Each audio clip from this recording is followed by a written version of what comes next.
முத்துக்குமார், நிவேதா இவர்கள் பல்லாண்டு பல நூறாண்டு 16 செல்வங்களையும் பெற்று வாழ்க வாழ்க வளமோடு நலமோடு வாழ்க, இன்பமே சூழ்க, இனிதே வாழ்க என்று கேப்டன் இல்லாத இந்த நேரத்தில் என்னை அழைத்து கேப்டன் போல இருக்கிற நீங்க எங்களை வாழ்த்த வேண்டும் என்று சொன்ன மணமக்களுக்கு என்னுடைய சார்பாகவும் தேசிய முற்போக்கு திராவிட கழகத்தினுடைய சார்பாகவும் மணமக்கள்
எதுக்கு நான் இப்படியே கையை காட்டா நாக்க துருத்தக்கூடாது, சட்ட புஸ்தகத்துல கையை காட்டக்கூடாது, நாக்க துருத்தக்கூடாதுன்னு எதுலையுமே. எதற்கு இதெல்லாம் பேசிக்கிட்டு இருக்காங்க?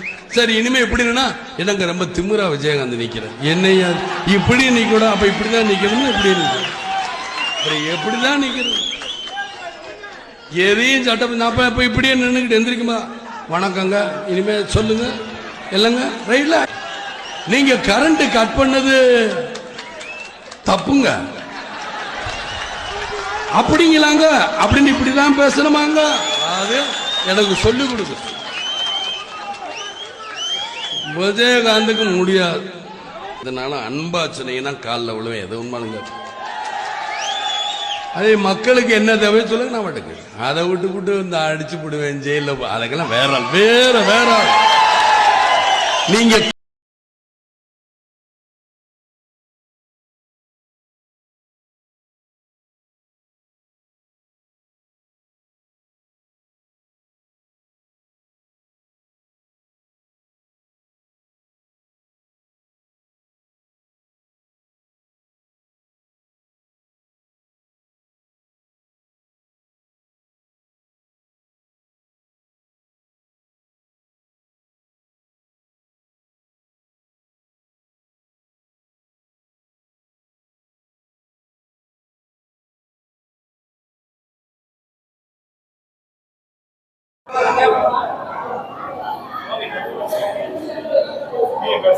பொண்ணு பார்த்துட்டாரு, மணமக்கள் ஃபிக்ஸ் பண்ணுங்கன்னு முத்துக்குமார், நிவேதா இவர்கள் பல்லாண்டு பல நூறு ஆண்டு 16 செல்வங்களையும் பெற்று வாழ்க வாழ்க வளமோடு நலமோடு வாழ்க, இன்பமே சூழ்க, இனிதே வாழ்க என்று கேப்டன் இல்லாத இந்த நேரத்தில் என்னை அழைத்து கேப்டன் போல இருக்கிற நீங்க எங்களை வந்து வாழ்த்த வேண்டும் என்று சொன்ன மணமக்களுக்கு என்னுடைய சார்பாகவும் தேசிய முற்போக்கு திராவிட கழகத்தினுடைய சார்பாகவும் மணமக்கள் பல்லாண்டு காலம் வாழ வாழ்த்துகிறேன்.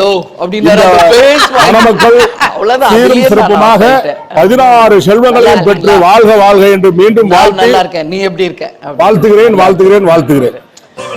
எடுத்தோடனே அவர் தமிழ் அந்த உச்சரிப்பு, அந்த தமிழ் மீது வைத்திருந்த அந்த பற்றை தான் முதல்ல என்கிட்ட அவர் சொன்னார். இப்படித்தான் எனக்கு இப்படிதான் பிடிக்கும் அப்படின்னு சொல்லி அந்த தமிழ் பற்றை தான் என்கிட்ட முதல்ல அவர் பேசினார்.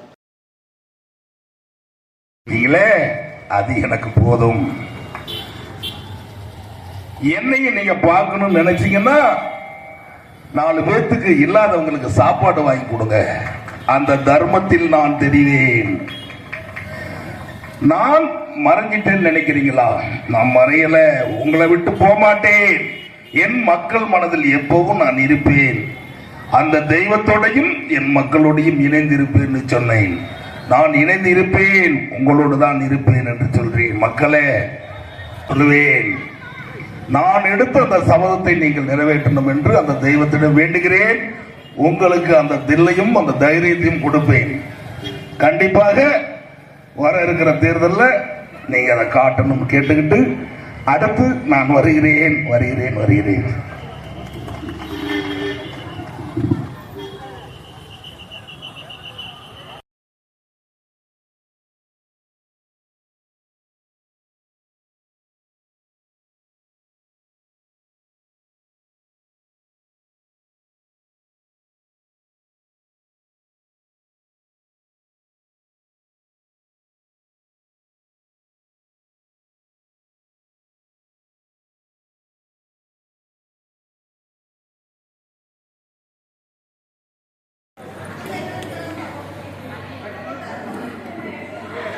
யூடியூப்ல போடுவோம்.